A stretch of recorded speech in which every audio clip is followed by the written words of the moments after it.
Olá! Neste vídeo vou apresentar o trabalho de desenvolvimento para a fase 3 do Tech Challenge, um protótipo de assistente virtual focado na saúde da mulher. A ideia central é simples: construir um assistente de inteligência artificial capaz de apoiar profissionais de saúde em triagem ginecológica, obstétrica e também em situações sensíveis com violência doméstica. Vale deixar claro, desde já, que este é um protótipo acadêmico. Ele não substitui uma consulta médica real. Todo o sistema foi pensado para apoiar a decisão profissional, não para tomar decisões sozinhos. O notebook integra 4 grandes componentes: Fine Tuning com LoRa, RAG com FAISS, LangGraph para orquestrar os fluxos clínicos, avaliação quantitativa com métricas padronizadas e com métricas padronizadas que nós vamos percorrer com cada um deles.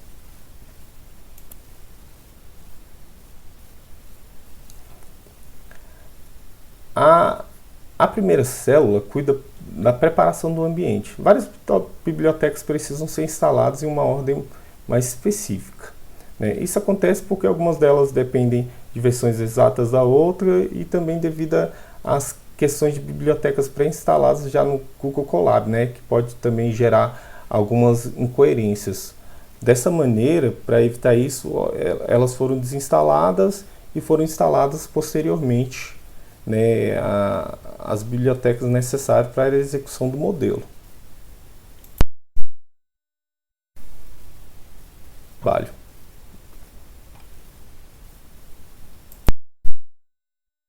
A segunda célula importa todas as bibliotecas e faz 2 configurações importantes.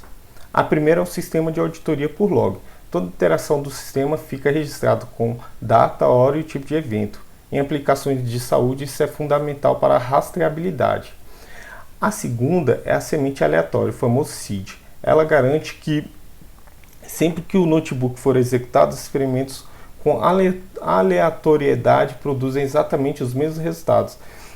Isso é essencial para que os resultados possam ser reproduzidos e comparados de forma justa.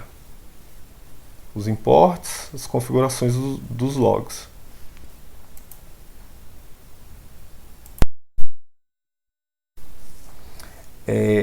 Aqui na seção 3 nós chegamos aos dados, né?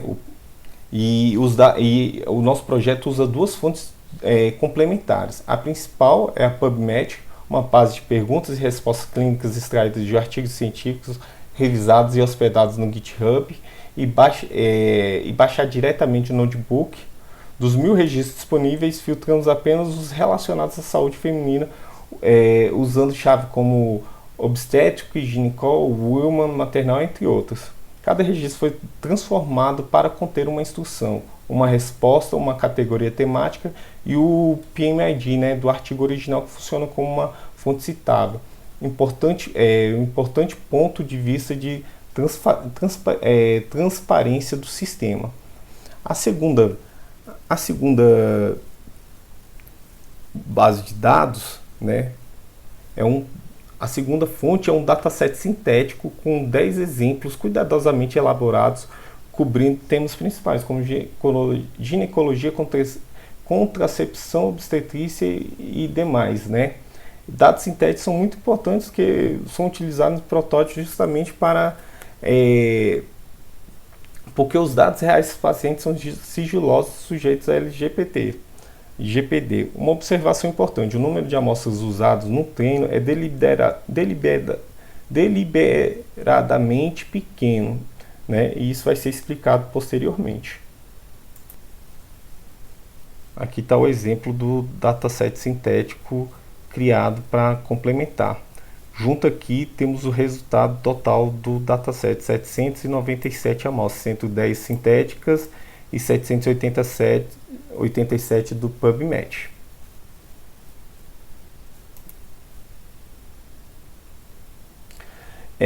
Antes de treinar o modelo, aqui nessa célula 5, né, o pré-processamento, os dados eles precisam ser preparados. Essa célula implementa 3 operações: a anonimização, né, que substitui qualquer dado sensível como nome, CPF, data de nascimento por marcadores genéticos ou genéricos. Isso é importante para não expor informações sensíveis. nós fazemos a normalização dos termos, né, que padroniza o vocabulário. Por exemplo, grávida vira gestante, dor de barriga vira dor abdominal, né, para aproximar mais ou menos para um texto que um profissional usaria.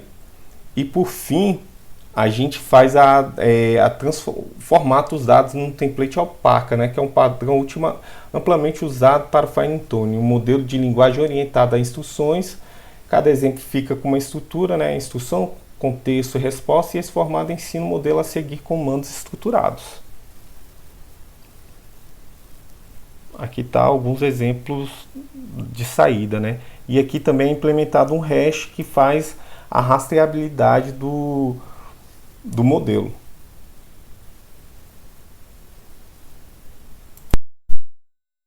E aqui, na célula 6, está um dos pontos mais centrais do trabalho, né? Que é o Fine Tuning com LoRa. Do básico. Os modelos de linguagem moderna, eles têm bilhões de parâmetros. Imagine parâmetros como um botão internos do modelo. Retirar todos esses botões do zero exigiria dias de processamento, né? Retreinar todos esses botões do zero exigiria dias de treinamento, de processamento em computadores especializados que custam dezenas de milhares de reais.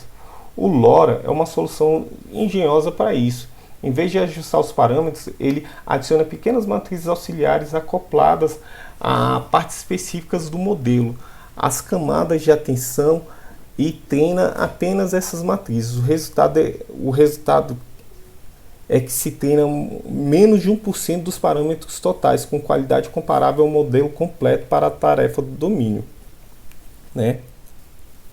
Aqui, sobre a escolha do modelo e dos parâmetros, usamos o GPT-2, que é um modelo leve o suficiente para rodar no Google Colab gratuito, que utiliza uma GPU chamada T4, com cerca de 16 GB de memória. Em produção seria substituído por modelos como Llama, Falcon, de 7 bilhões de parâmetros, simplesmente nesse caso trocando o nome no código, né? O limite de amostra precisa de uma atenção especial aqui nesse modelo.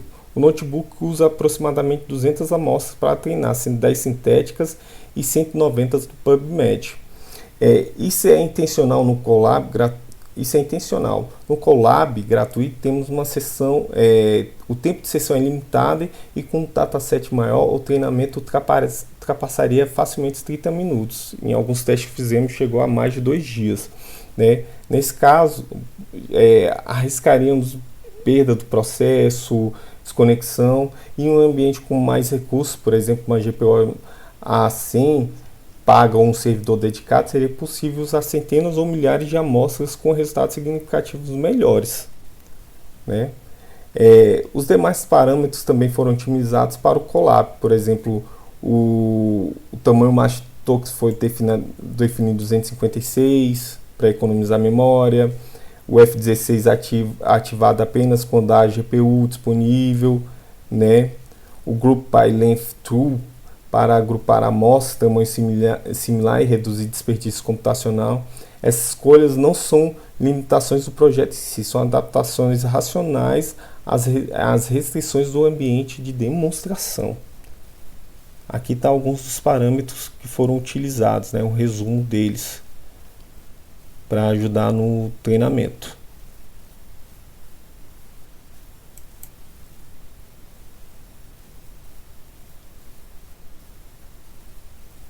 Vamos passar aqui, eu vou explicar esse resultado aqui mais ou menos no final do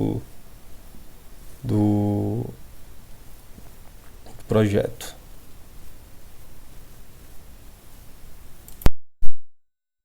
Agora vamos ao RAG, aqui na célula 7, né? Que em português podemos chamar de geração aumentada por recuperação. A ideia é simples e poderosa.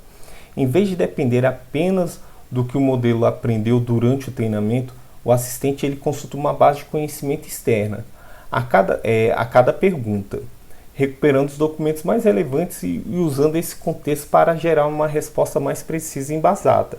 Para isso, construímos uma base sintética de documentos, né, de protocolos clínicos, triagem ginecológica da Ferbras, protocolo de violência doméstica do Ministério da Saúde e por aí vai. Cada documento é convertido em um embedding, uma representação matemática de centenas de dimensões que captura o significado semântico desse. Esses embeds são indexados no FAISS, uma biblioteca Facebook especializada em uma busca vetorial extremamente rápida. Quando uma pergunta chega, ela também é convertida em embedded e o FAISS encontra 3 documentos mais semanticamente próximos em milissegundos com uma busca no Google, só que por significado, não por palavras exatas. Ao final, o notebook avalia o índice com uma consulta sobre sinais de violência doméstica e confirma que o documento correto é retornado.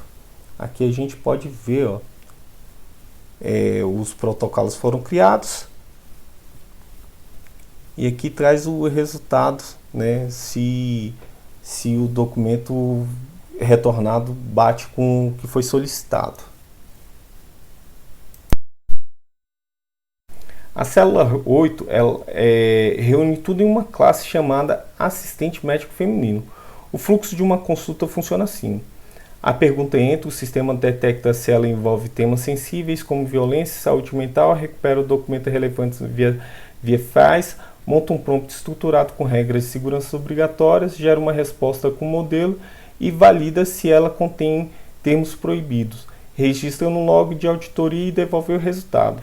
As regras de segurança são aplicadas de forma rígida, o assistente nunca prescreve medicamentos, nunca emite diagnósticos definitivos e sempre recomenda a consulta presencial, sintomas alarmantes. Né? Aqui está mais ou menos o fluxo, construção do assistente. E aqui está o resultado o teste do fluxo, onde ele aponta aqui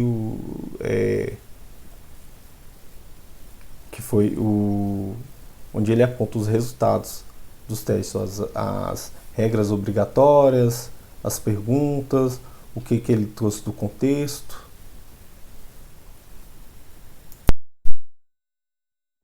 Aqui a célula 9 traz a implementação do fluxo com o LangGraph, né? O LangGraph é responsável por orquestrar os 4 fluxos que foram definidos aqui, cada um com roteiro e tomar decisão para situações diferentes, né? Aqui nós definimos 4 fluxos entre triagem ginecológica,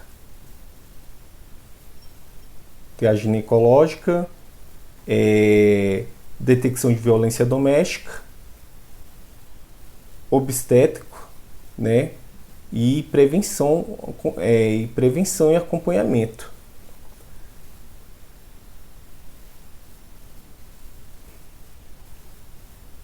Cadê?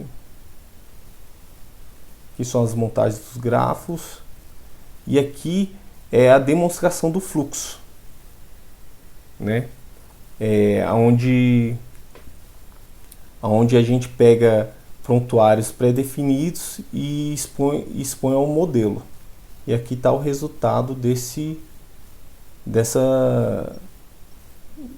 das respostas trazidas pelo modelo, né? Avaliação obstétrica, os alertas, exames sugeridos, os logs, né?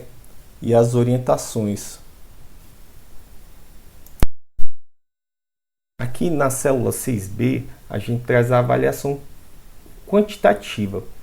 A avaliação é uma das partes mais importantes para um trabalho acadêmico. Aqui calculamos 3 dimensões.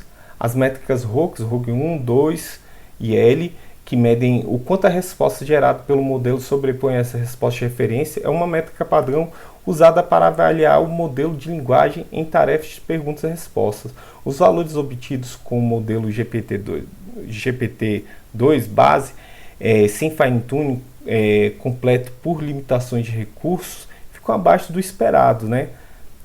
Para um sistema em produção. O que é esperado nesse contexto? Um modelo maior como o Llama, fine-tuning, produziria um score ROG significativamente maiores, né? A cobertura de termos médicos mede a proporção do vocabulário especializado, né, em endometriose e eclâmpsia, e análise de BIA demográfica é talvez a parte mais sofisticada da avaliação, né, que é o teste com a mesma pergunta clínica e mede a disparidade, né, de acordo com os dados demográficos, questões de idade, etnia e por aí vai. Aqui, final do trabalho. Agradeço a todos. Até a próxima.